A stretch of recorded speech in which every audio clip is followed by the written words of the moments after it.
You know, I'm watching this. I'm a fan of the old Invisible Man, the Dracula.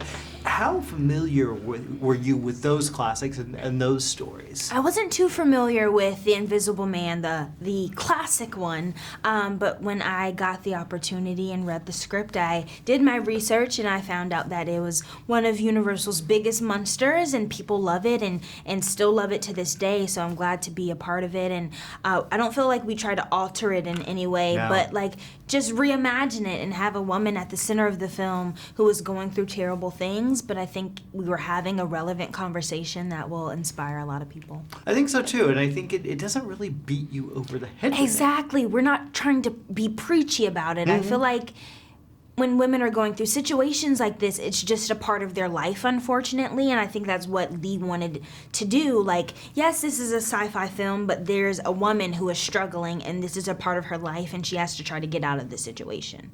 And you have one of the best scenes in the movie, and I don't want to give it away, but it involves where you have something happens with you and Elizabeth. It's such a beautifully acted scene for all three of you, because this is a real thing, and you don't know from your perspective. How difficult was it to get into that mindset of this character? It was very difficult. I mean, to get emotional is not too hard for me. I think I was blessed with the talent to be able to get very emotional fast.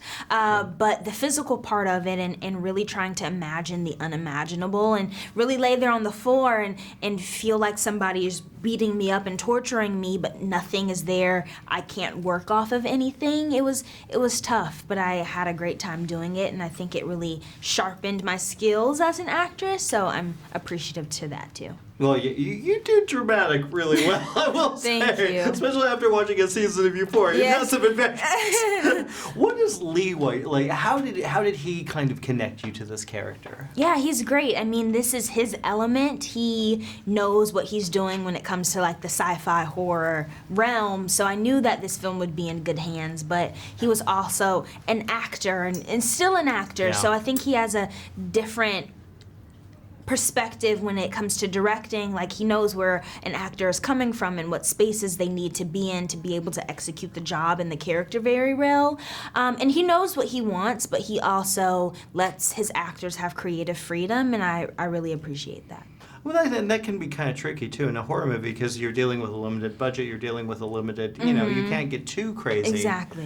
What was it like working with those two? I mean, the relationship that you three have. It's so cool. It's beautiful. Yes, to work with them. I mean, Elizabeth and Aldis are so amazing, and they are super talented, but I love the most that they're just really good people, and they have really great hearts, and we all have this like joking way about going about things, and I think that's what made the experience so comfortable. Is like we try to formulate bonds before we went on set, so it wouldn't feel so tense or like we were walking on eggshells. So to be able to work with them was an honor.